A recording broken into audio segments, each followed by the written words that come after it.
mucaan daa'imti arabaa jechuudha akkuma argaa jirtan mucaan jechuudha isa waan na godhe ilaalaa dhugaa dubbachuudha jechuudha hedduu takkaan na dhukkubee maasii godhe jechuun keessan oolu dhugaa dubbachuu fi baay'ee tokko yaartanii ilaalaa kanaa fi kana garaagarummaa isaa jechuudha ilaalaa ana sirraa hin qabu asirraa jechuudha kalee bakka akka malee na dhukkuba jechuudha bakki kun agartaa jirtanii dhugaa dubbachuu fi hedduu takka na dhukkube jechuudha hedduu takka rabbee qalaalaa dhukkuba jireenyi biyya ormaa kana qabdii agartanii gisee tokko jechuudha maal goonaa miti hundumaafuu obsuutu barbaachisaadha waa hundumaa gaafa obsite wayitti baata jechuudha ashamaa akkam jirtu hordoftoota kabajamtoota chaanaala kootii kan biyya keessaa kan biyya alaa bakka jirtanitti nageenyi waaqayyo isin haa baay'atu akkam jirtu obboleettiin keessan nagaa guutuun qaba galata waaqayyo isinillee baga nagaa taatanii baga jiraattanii isin jedha shaashiileen irratti taa'uu didde ijoollee maa akka tattaanii ishiinis innaa naguma jirtu fayyaa keessanii isin jechuu barbaada kan nagaa kooti galata waaqayyo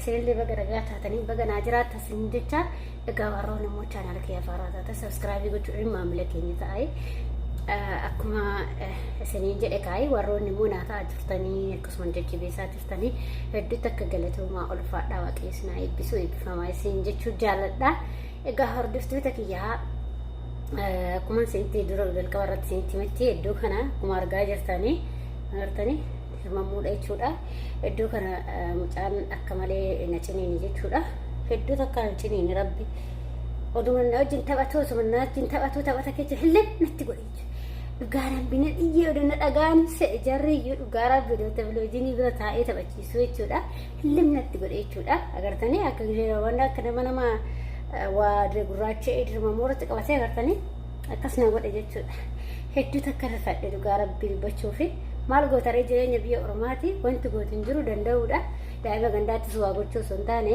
anumaa singoonis ittuma dhiise na dhukkubeetuma jechuudha hedduu takka na dhukkube garuu qoricha illee ittiin godhanne ani fayyatee akkasumatti hafatee illee hin beeku malee akka tanatti godhe daa'imti arabaa jechuudha hundumaafuu danda'uudha kanaaf adaraa keessan of eeggadhaa isin jechuu barbaada ijoolleen immoo yaa kun ta'uma keessa malee waan akkasiillee baay'ee hin qabu ture garuu nama rukutaa abbuma fee barbaadeyyuu abbaallee ta'ee haadha biddeedhaa kan ta'e ijoollees ta'ee rukunna taanan maa albee harkan jiraanetti magal lakkisee jechuudha ciqichi hin beeku maaliif daa'imas waan ta'eef maalitti beekaa hinnas hin beeku waan ta'eef daa'imas waan ta'eef jechuudha garuu namni akka kiyya hin obsitan hin jirtanii hima obsitu garuu ni obse waan godhu bakka waan godhu qabeetuma obse jechuudha godoo yookiin daa'ima teenya taate yookiin iddoo biyya kiyya akkuma godhe godha maaliif bakka jireenyaaf jechuudha ka maaliif innatu barbaadee dhaqe malee isaanii miti kan dhufe na barbaadee jechuudha annatu barbaadee dhufe jechuudha garuu immoo yaa ta'uti keessattuu iyyuu ana immoo daa'ima kana waan nan obsuu fi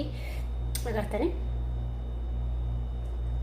niimoo jedhan tokko meetti godhadha hin balleessa jedhu niimoo itti godhu waan jedhamti innaa maaliif seetan akka nama sandaqa qabatee jiru ijoon akka kun niqisaata dubartiin asfaa niqisattu san asfaa kan tokko nagarre innaa waan akkasii fakkaata dhugaa dubbachuu fi maaliif beektanii waa hundumaayyuu ani immoo waan ilaalu beekchaa keessaa daa'ima kanaa akka haadha hin qabneef waan haadha hin qabnee fi bakka hedduuta kanatti dhagaa waan dubbadhulleedha hin dubbadhusi bakka waan inni balleesses ushuman jedha jechuudha beektee ushuman jedha jechuudha akkuma nama hin beekne tan cajjalaa jedha jechuudha maaliif waan bakka haadha hin qabneef bakka yoo namallee rukute bakka mataa kanallee qabee na harkisa jechuudha ushuman jedha maaliif odoo amma daa'ima gandaa waa xiqqishuma waa dhoofte waa si harka taate yookiin xiqqishuma waa gannoo ta'e kan biraa isituutu yoo nafti diimaa irratti argate kaa waan namaan jedhan hin beektanii innaa kanaaf hundumaasayyuu obsuutu barbaachisaadha ijoolleen akka kiyya daa'ima guddistan adaraa keessan of eeggadhaa yoo obsaa illeedha obsa nama barbaachisti jireenyi biyya ormaa obsa nama gaafata dhugaa waaqaa obboloota koo obsa si gaafata waa hundumaa obsuu si barbaachisa gaafa obsite wayitti baata yoo obsine immoo wayitti ba'uu hin dandeessu jechuudha kanaaf obsa nama barbaachisaa obsaa isin jechuu barbaada homaa motii danda'uudha kan ijoollee hirri godhanillee hin jiru ani garuu hirri isa illee hin qabu mucaane haa ta'uti akkuma guddate xiqqoo beekaa of hin beeknes waan ta'e wanta si hubullee itti fakkaatu yeruma sanuma keessa si huba jechuudha amma mucaani waan biraati mati jaalaluma keessa natti fakkaatu sumaliin taphannu hillimnatti godhe jechuudha nadhiyyaan waan jarri dhageesse jarri rafanii jiru halkanii silaa wajjin taa'aa bula nadhiya jechuudha. Mucayyoon garuu dhaga'e waan wallaale malee naan jette jechuudha. Na jaratti agarsiisee hin beeku maal godharee baamee maal gochuu danda'an daa'ima wanni gootu hin jiru jechuudha. Ofuma obsitee darbuudha malee wanni gootu hin jiru. Rukuttee wanti deebi'u hin jiru. Rukutus daa'ima kana homaa gochuu hin danda'u. Homaa waan hin godhu qabu maali daa'ima hin beeku waan ta'eef jechuudha. Kanaaf obsaa akkanatti dabarsaa isin jechuu barbaada. Malee waan biraati miti. Obsitanii dabarsuu qabdu. Daa'imta rabaa si dha'uu barbaadde si waa godhuu barbaadde atis immoo deebistee dha'uu qabdu obsuu qabda.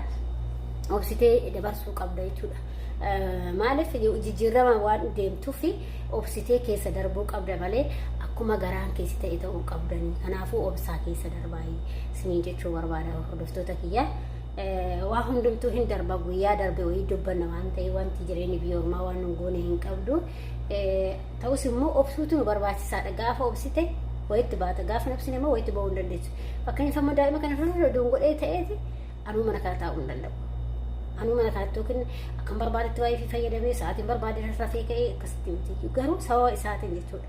Sa'aatiin barbaade ka'ee sa'aatiin barbaade rafee wanni namni nagaaf hin jiru. Sa'aatiin rafee rafu sa'aatiin taa'e taa'u sa'aatiin ka'ee ka'u. Bakka kana malee sababa kanaaf natti hin dubbatanii jechuudha walumaa galatti. Anis immoo bakka daa'ima kana waan hin jaalladhuuf waan hin guddiseef bakka gaa'ee garaana nyaata. Yoo dhumanallee dhiigallee na baasee hin dubbadhu. Maaliif bakka natti guddises danda'uudhas daa'imas ka daa'imti maal beetti hinna beetti si dhukkubaa beetti akka nama dhukkubu beettu kan ofii bichaa akka nafti ishii dhukkubu beetti malee kan kee akka si dhukkubu beettu waan ta'eef sirratti waan baay'ee raawwachuu dandeechu. Kanaaf ittiin qabamanaa isin jechuu barbaadu walumaa galatti kuni dhaamsa kooti. Akka itti qabamtanii barbaadu ijoollee daa'imaa xixiqqoota ittiin qabamnaa adiraa keessan. Inni biraa immoo dhaamsa isin qabu ijoolleen mana madaamii akka kooti jirtan jechuudha. Yoo daa'imti isin ajajje ka'aati kennaafi yoo daa'imti isin ajajje ka'a kennaafi in kennu ishee naa gadi ishee naa waliin jettanii akkasitti hin diddina. Maaliif kan nu fuudhaniif ishiidhaaf waan ta'eef anas illee kan fuudhaniif ishiidhaaf malee waan biraatiif nu fuune jechuudha. Kanaaf addarraa keessan of eeggannoo guddaa godhaa isallee. Ijoolleen keenya yeroo baay'ee ijoolleen keenya morommaa irratti yeroo madaamidhaan wal mormanii wanta kana duubatti hafu jechuudha. Duubatti hafu isin jedhu maal jechuu keessa dararamu, gaddarbamu, madaamidhaan walitti bu'u waan akkasiiti jechuudha. Kana ta'uu qabu.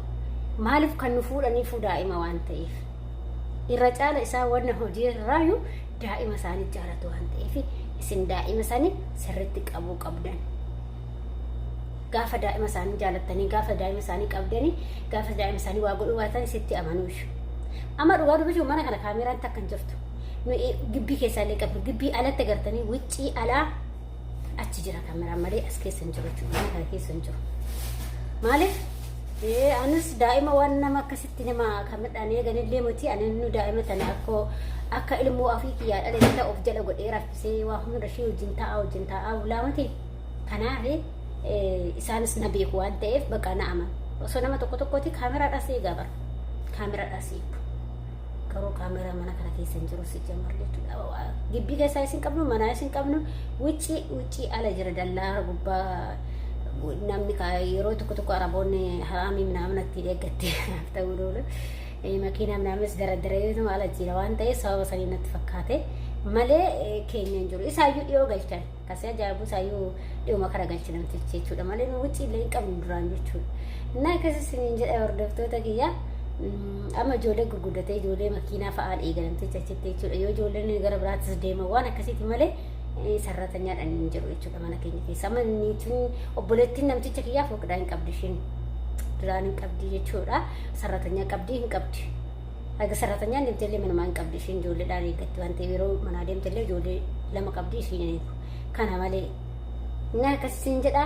Kanaafiyyuu obsuu sin barbaachisaa kun har'a abdii isaanii isa kan akkas nagoote hedduu takka wannaa nagoote jechuudha na dhukkubsite ciniinte jechuudha. Akka isheen nagoote gartanii rabbi laalamee dhugaa rabbi na gurraachee bara na gurraachee dhugaa rabbii dhiiga daffe ta'uu waan isaan beeku inni akkasi nagaa ta'a fayyaa ta'a enga viidiyoo biraatti walitti deebitti akkasuma warroonni chaanaala kee afaan raawwatan immoo sabiskiraabii gochuudha maamila keenya taa'e mee yaada qabdannaa barreessaa komentii irratti maal wayya obsuutu barbaachisaadha moo daa'ima namaa dha'uu barbaachisa.